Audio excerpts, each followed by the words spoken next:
যাবতীয় প্রশংসা হামদ ও সানা আল্লাহ সুবহানাহু তাআলার জন্য। সকলেই বলে আলহামদুলিল্লাহ। আমরা সাহায্য প্রার্থনা করি আল্লাহ সুবহানাহু তাআলার নিকটে, ক্ষমা প্রার্থনা করি তার নিকটে। আমাদের যাবতীয় অন্যায় গুনাহ কাজের অনিষ্ট কুফল থেকে তার নিকটে পরিত্রাণ চাই। আল্লাহ সুবহানাহু তাআলা যাকে হেদায়েত দিতে চান তাকে কেউ পথভ্রষ্ট করতে পারে না, আর আল্লাহ সুবহানাহু তাআলা যাকে হেদায়েত দিতে চান না তাকে কেউ হেদায়েত দিতে পারে না। আমরা সাক্ষ্য দেই আল্লাহ সুবহানাহু তাআলা ব্যতীত সত্যিকার উপাস্যের যোগ্য, দাসত্বের যোগ্য, ইবাদতের যোগ্য কেউ নাই। তিনি নামে গুণে কর্মে একক অদ্বিতীয় সত্তা, লা শারীকা লাহ, তার কোনো শরীক বা অংশীদার নেই। আমরা আরও সাক্ষ্য দেই মুহাম্মদ সাল্লাল্লাহু আলাইহি ওয়াসাল্লাম আল্লাহ সুবহানাহু তাআলার প্রেরিত রাসূল এবং তার বান্দা দাস গোলাম। সম্মানিত উপস্থিতি, আজকে কসবা তাওহীদ ফাউন্ডেশনের উদ্যোগে আয়োজিত উক্ত ইসলামী সম্মেলনে আমার বক্তব্যের বিষয়বস্তু দেওয়া আছে তাওহীদ ও শিরকের পরিচয়।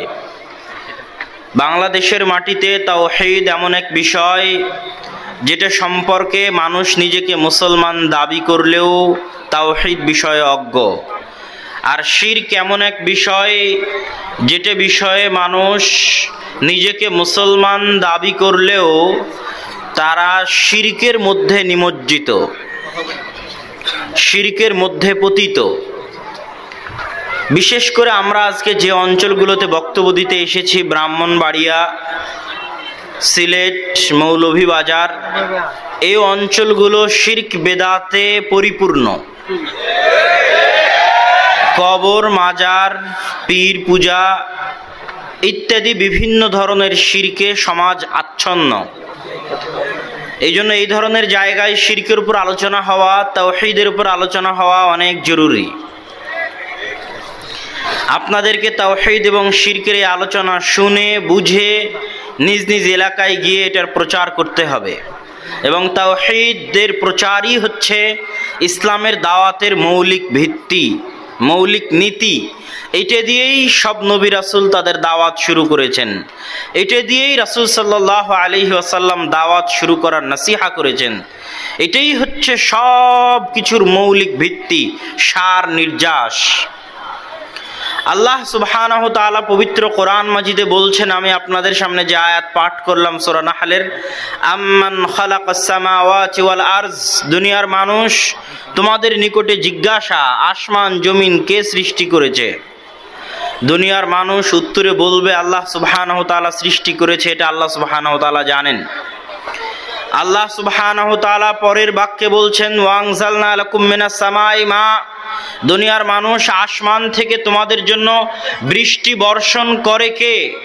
আল্লাহ সুবহানাহু তাআলা জানেন যে দুনিয়ার মানুষ উত্তরে বলবে যে আল্লাহ সুবহানাহু তাআলাই বৃষ্টি বর্ষণ করান। পরের বাক্যে আল্লাহ সুবহানাহু তাআলা দুনিয়ার মানুষকে জিজ্ঞেস করছেন যে কে এই বৃষ্টি থেকে তোমাদের জন্য ফল ফলাদি ফসল গাছপালা উৎপাদন করে থাকে, বীজ থেকে অঙ্কুরোদ্গম কে ঘটায়? দুনিয়ার মানুষ উত্তরে বলবে যে আল্লাহ সুবহানাহু তাআলা ঘটান। এইটা আল্লাহ সুবহানাহু তাআলা জানেন যে দুনিয়ার মানুষ এই উত্তর দিবে।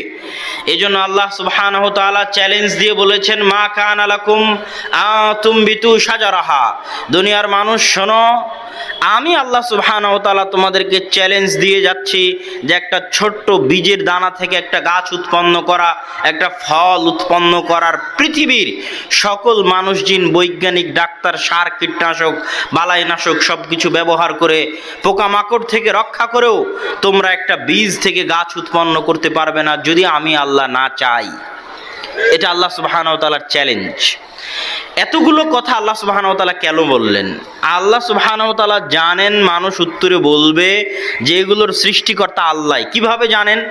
আল্লাহ সুবহানাহু ওয়া তাআলা আরেক আয়াতে বলছেন, ওয়ালাইন সাআলতুমু, আপনি যদি জিজ্ঞেস করেন তাদেরকে ইহুদি খ্রিস্টানদেরকে মান খালাকাস সামাওয়াতি ওয়াল আরজ, আসমান জমিন কে সৃষ্টি করেছে, লা ইয়াকুলুন্নাল্লাহ, ইহুদি খ্রিস্টান সবাই উত্তরে বলবে যে আসমান জমিন আল্লাহ সুবহানাহু ওয়া তাআলা সৃষ্টি করেছে।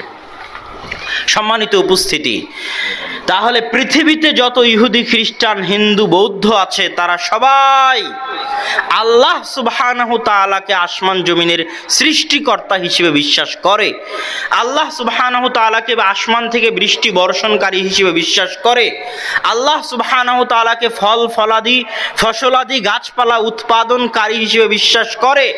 তারপরেও আল্লাহ সুবহানাহু তাআলা আয়াত শেষ করতেছেন এই জিজ্ঞাসা দিয়ে, আ ইলাহুম মা'আল্লাহ, বলো দুনিয়ার মানুষ, যদি আমি আসমান জমিনের সৃষ্টিকর্তা হয়ে থাকি, যদি আমি আসমান থেকে বৃষ্টি বর্ষণকারী হয়ে থাকি, যদি আমি গাছপালা বাগানরাজি উৎপাদনকারী হয়ে থাকি, তাহলে আমি ব্যতীত অন্য কি কেউ ইলাহ হতে পারে? পরের আয়াতে আল্লাহ সুবহানাহু ওয়া তাআলা বলছেন, আম্মান জাআলাল আরদা কারারা, দুনিয়ার মানুষ বলো পৃথিবীকে শূন্যে স্থির করেছে কে? পৃথিবীর চারিদিকে ঘুরে দেখবেন পৃথিবী শূন্যে স্থির, পৃথিবীর সাথে কোনো রশি ঝুলানো নাই আসমানের সাথে, কোনো পিলার কোনো খুঁটি নাই আসমানের সাথে, শূন্যে এই পৃথিবীকে স্থির করেছে কে?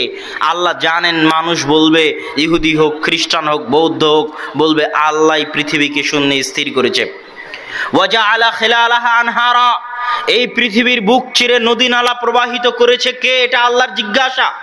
মানুষ উত্তরে বলবে পৃথিবীর বুক চিরে নদী নালা আপনি প্রবাহিত করেছেন। তারপরে আল্লাহ সুবহানাহু ওয়া তাআলা জিজ্ঞাসা করতেছেন, ওয়াজআলা লাহা রাওয়াসিয়া, এই পৃথিবীর বুকে পেরেক স্বরূপ খুঁটি স্বরূপ তার স্থিরতা তার ভারসাম্যতাকে রক্ষা করার জন্য পেরেক স্বরূপ খুঁটি স্বরূপ হিমালয় পাহাড়ের মতো বড় বড় পর্বতরাজি এই পৃথিবীর মধ্যে স্থাপন করেছে কে? আল্লাহ জানেন, মানুষ বলবে আল্লাহ সুবহানাহু ওয়া তাআলা স্থাপন করেছেন। তারপরে আল্লাহ বলছেন, ওয়াজআলা বাইনাল বাহরাইনি হাজিজা, দুনিয়ার মানুষ দুই সমুদ্রের মাঝে, দুই নদীর মাঝে, নদী ও সমুদ্রের পানির মাঝে একটা লোনা পানি আর একটা মিষ্টি পানি, দুই সমুদ্র দুই নদীর পানির মাঝে, সমুদ্র আর নদীর পানির মাঝে আর সৃষ্টি করেছে কে? একটা আর একটার পাশাপাশি আছে, তবুও একটা আর একটার সাথে মিলে যায় না। আল্লাহ জানেন, দুনিয়ার মানুষ উত্তরে বলবে আর সৃষ্টি করেছেন আল্লাহ সুবহানাহু ওয়া তাআলা।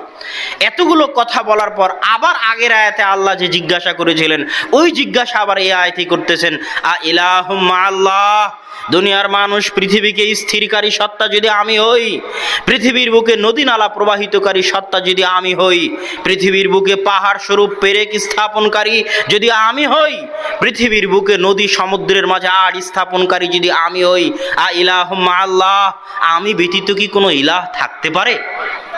এটা আল্লাহ সুবহানাহু ওয়া তাআলার জিজ্ঞাসা, উত্তর মানুষ দিবে। সম্মানিত উপস্থিতি, এই দুই আয়াত দিয়ে আমি যেটা বুঝাতে চাচ্ছি, এই দুই আয়াতের মধ্যেই আরো দুই তিন আয়াত আল্লাহ সুবহানাহু ওয়া তাআলা এর পরে বলেছেন, একই জিজ্ঞাসা দিয়ে আল্লাহ আয়াত শেষ করেছেন। তো আমি দুইটা আয়াতই তার মধ্যে পাঠ করলাম। এই দুই আয়াত দিয়ে আমি যেটা বুঝাতে চাচ্ছি, এই দুই আয়াতই আজকের উপস্থিত জনতার জন্য, সারা পৃথিবীর মানুষের জন্য তাওহীদ বুঝার জন্য যথেষ্ট, যে তাওহীদ কি জিনিস। আল্লাহ সুবহানাহু ওয়া তাআলা এই দুই আয়াতে স্পষ্ট ঘোষণা করে দিলেন। আল্লাহ সুবহানাহু ওয়া তাআলার এই দুই আয়াতের স্পষ্ট ঘোষণা হচ্ছে, আল্লাহকে আসমান জমিনের সৃষ্টিকারী হিসেবে বিশ্বাস করা, আল্লাহকে ইলাহ হিসেবে বিশ্বাস করা নয়। আল্লাহ সুবহানাহু ওয়া তাআলাকে রিজিক দাতা হিসেবে বিশ্বাস করা, আল্লাহ সুবহানাহু ওয়া তাআলাকে ইলাহ হিসেবে বিশ্বাস করা নয়। আল্লাহ সুবহানাহু ওয়া তাআলাকে আসমান থেকে বৃষ্টি বর্ষণকারী হিসেবে বিশ্বাস করা, আল্লাহ সুবহানাহু ওয়া তাআলাকে ইলাহ হিসেবে বিশ্বাস করা নয়। আল্লাহ সুবহানাহু ওয়া তাআলাকে ফল ফলাদি ফসলাদি গাছপালা উৎপন্নকারী হিসেবে বিশ্বাস করা, আল্লাহ সুবহানাহু ওয়া তাআলাকে ইলাহ হিসেবে বিশ্বাস করা নয়। আল্লাহ সুবহানাহু ওয়া তাআলাকে পৃথিবী স্থিরকারী হিসেবে বিশ্বাস করা, আল্লাহ সুবহানাহু ওয়া তাআলাকে ইলাহ হিসেবে বিশ্বাস করা নয়। আল্লাহ সুবহানাহু ওয়া তাআলাকে পৃথিবীর বুকে পেরেক স্বরূপ পাহাড় স্থাপনকারী হিসেবে বিশ্বাস করা, আল্লাহ সুবহানাহু ওয়া তাআলাকে ইলাহ হিসেবে বিশ্বাস করা নয়। আল্লাহ সুবহানাহু ওয়া তাআলাকে পৃথিবীর পৃথিবীর বুকে নদী নালা প্রবাহিতকারী হিসেবে বিশ্বাস করা, আল্লাহ সুবহানাহু ওয়া তাআলাকে ইলাহ হিসেবে বিশ্বাস করা নয়। এটা আল্লাহ ঘোষণা করে দিলেন। কিভাবে? আল্লাহ জানেন পৃথিবীর সব মানুষ আল্লাহকে আসমান জমিনের সৃষ্টিকর্তা হিসেবে বিশ্বাস করে, ইলাহ হিসেবে বিশ্বাস খুব কম মানুষই করে। এই জন্য বলছেন আ ইলাহুম মা আল্লাহ, শোনো, যারা আমাকে আসমান জমিনের সৃষ্টিকর্তা বিশ্বাস করো, তারা আমাকে ইলাহ হিসেবে বিশ্বাস করো না কেন? এটা আল্লাহর জিজ্ঞাসা। সম্মানিত উপস্থিতি, আবু জাহাল, আবু তলেব, আবু লাহাব আল্লাহকে আসমান জমিনের সৃষ্টিকর্তা হিসেবে বিশ্বাস করত। আবু জাহাল, আবু তলেব, আবু লাহাব আল্লাহ সুবহানাহু ওয়া তাআলাকে আসমান থেকে বৃষ্টি বর্ষণকারী হিসেবে বিশ্বাস করত। আবু জাহাল, আবু তলেব, আবু লাহাব আল্লাহ সুবহানাহু ওয়া তাআলাকে পৃথিবীর বুকে নদী নালা প্রবাহিতকারী হিসেবে বিশ্বাস করত। আল্লাহ সুবহানাহু ওয়া তাআলাকে পৃথিবীর বুকে পেরেক স্থাপনকারী হিসেবে বিশ্বাস করত। আল্লাহ সুবহানাহু ওয়া তাআলাকে ফল ফলাদি গাছপালা উৎপন্নকারী হিসেবে বিশ্বাস করত। তাহলে আল্লাহর রাসূল কেন আবু জাহাল, আবু লাহাব, আবু তলেবের বিরুদ্ধে যুদ্ধ করতে গেলেন? আবু জাহাল, আবু তলেব, আবু লাহাব আমার আপনার চাইতেও অনেক ক্ষেত্রে ভালো ছিল। আজকের যারা মুশরিক, আজকের যারা তাওহীদ বোঝে না, তাদের চাইতে অনেক অনেক তাদের বুঝ শক্তি ভালো ছিল।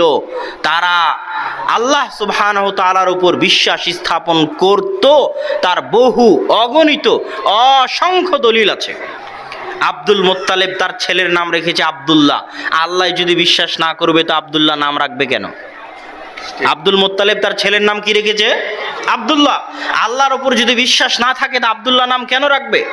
আব্দুল মুত্তালিব কাবা ঘর ছেড়ে চলে গেছে। আলাম তারা কাইফা ফাআলা রাব্বুকা বিআসহাবিল ফিল, আব্রাহার হাতির বাহিনী যখন এসেছে তখন আব্দুল মুত্তালিব কাবা ঘর ছেড়ে চলে গেছে। কার ওসিলায় কাবা ঘর রেখে গেছে? আল্লাহর কাছে কাবা ঘর সুপর্দ করে রেখে গেছে। ইতিহাস সাক্ষী। আপনি মনে করছেন আপনি হজ করে অনেক বড় হাজি হয়ে গেছেন।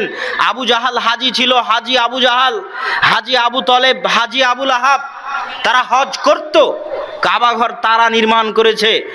আজকে যেই অবস্থায় কাবা ঘর আছে, এই অবস্থায় কাবা ঘর নির্মাণ মক্কার কাফের কুরাইশদের করা। হাতেমের যে জায়গায় মাজা পর্যন্ত প্রাচীর দিয়ে সামনে গোল করে ঘিরা আছে, ভিতরে মানুষ ঢুকতে পারে কাবা ঘরের সম্মুখ পানে, ওই জায়গা কাবা ঘরের অন্তর্ভুক্ত করে ইব্রাহিম আলাইহিস সালাতু ওয়াস সালাম তৈরি করেছিলেন। কিন্তু যখন আবু জাহাল, আবু তলেব, আবু লাহাব, মক্কার কাফের কুরাইশরা কাবা ঘর বানাতে গেছে, তখন হারাম টাকা দিয়ে কাবা ঘর বানাবে না, কার কত হালাল ইনকাম আছে জমা করো, হালাল ইনকাম দিয়ে কাবা ঘর বানাতে গিয়ে অতটুকুই বানাতে পেরেছে, সামনের ওই গোলাকার অংশটুকু পূরণ করতে পারেনি, তখন খালি ছেড়ে দিয়েছে। আল্লাহ রাসূলও এটা খালি ছেড়ে দিয়েছিলেন, পূরণ করেননি। তাহলে আবু জাহাল, আবু তলেব, আবু লাহাব কি আল্লাহর উপর বিশ্বাস করতেন না? আবু জাহাল, আবু তলেব, আবু লাহাব যখন হজ করত, বলা হয়ে থাকে যে মক্কার কুফফারেরা অনেক সময় উলঙ্গ হয়ে হজ করত। মুফাসসিরিনেরা লিখছেন যে কেন উলঙ্গ হয়ে হজ করত? সন্দেহ করত যে এই জামাতে মনে হয় হারাম টাকা আছে, জামা খুলে ফেলে দিয়ে হজ করত, যেন আল্লাহ হজ কবুল করে। তাহলে তারা কি আল্লাহর উপর বিশ্বাস করতো না করতো না? করত। আবু জাহাল যখন গেল বদরের যুদ্ধে, তখন আবু জাহাল কাবা ঘরে গিয়ে দোয়া করছে, আল্লাহুম্মা আনসুর আহাদাল ফিয়াতাইন, হে আল্লাহ, আল্লাহর নিকটে দোয়া করছে। কে বলেন তো, কে দোয়া করছে? আবু জাহাল। হে আল্লাহ, আজকের বদরের যুদ্ধে যারা হকের সবচেয়ে নিকটবর্তী, আপনি তাদেরকে বিজয় দান করেন। দোয়া করছে আবু জাহাল, দোয়া করছে আল্লাহর নিকটে, অথচ আবু জাহালের বিরুদ্ধে যুদ্ধ করছে মুহাম্মদ সাল্লাল্লাহু আলাইহি ওয়াসাল্লাম। তাহলে আবু জাহালের ঈমান আর মুহাম্মদ সাল্লাল্লাহু আলাইহি ওয়াসাল্লামের ঈমানের মধ্যে এমন কি পার্থক্য ছিল, এমন কি অন্তর ছিল, এমন কি সমস্যা ছিল, যেই কারণে মুহাম্মদ সাল্লাল্লাহু আলাইহি ওয়াসাল্লাম আবু জাহালের বিরুদ্ধে যুদ্ধ করতেছেন? আবু জাহাল, আবু লাহাব, আবু তলেবকে আমরা কাফের বলে জানতেছি। এমন কি সেই সমস্যা? সেই সমস্যাটি আল্লাহ পরের আয়াতে বলেছেন, আ ইলাহুম্মা আল্লাহ, আমাকে যখন সৃষ্টিকর্তা মানো, আমাকে যখন রিজিক দাতা মানো, তখন আমি ব্যতীত আর কি কোনো ইলাহ হতে পারে? মানুষ মনে করেছে আল্লাহকে রব হিসেবে মেনে নিয়েছি মানে আমি মুসলমান। আপনার ব্রাহ্মণবাড়িয়ার শত হাজারো লাখো মানুষ মনে করেছে আমি আল্লাহকে জীবন দানকারী, মৃত্যু দানকারী মেনে নিয়েছি মানে আমি মুসলমান হয়ে গেছি। তাহলে আপনার আর আবু জাহালের মধ্যে পার্থক্যটা কোথায়? আবু জাহালও তো আল্লাহকে জীবন দানকারী আর মৃত্যু দানকারী বলে বিশ্বাস করত। সমস্যা হচ্ছে আপনি এখনো বুঝেননি ইলাহ কাকে বলে। উলুহিয়াত কাকে বলে? আপনি যে রোজ পড়তেছেন লা ইলাহা ইল্লাল্লাহ, জিকির করতেছেন লা ইলাহা ইল্লাল্লাহ, তো এই অর্থটা কি, ইলাহ মানেটা কি, এটা আপনি এখন পর্যন্ত বুঝতে পারেননি। এইটা বুঝাটাই হচ্ছে তাওহীদ, এটা বুঝাটাই হচ্ছে প্রকৃত মুমিন হওয়া। এই ইলাহের জায়গায় আবু জাহাল আর মুহাম্মদ সাল্লাল্লাহু আলাইহি ওয়াসাল্লামের ঈমানের পার্থক্য। আল্লাহ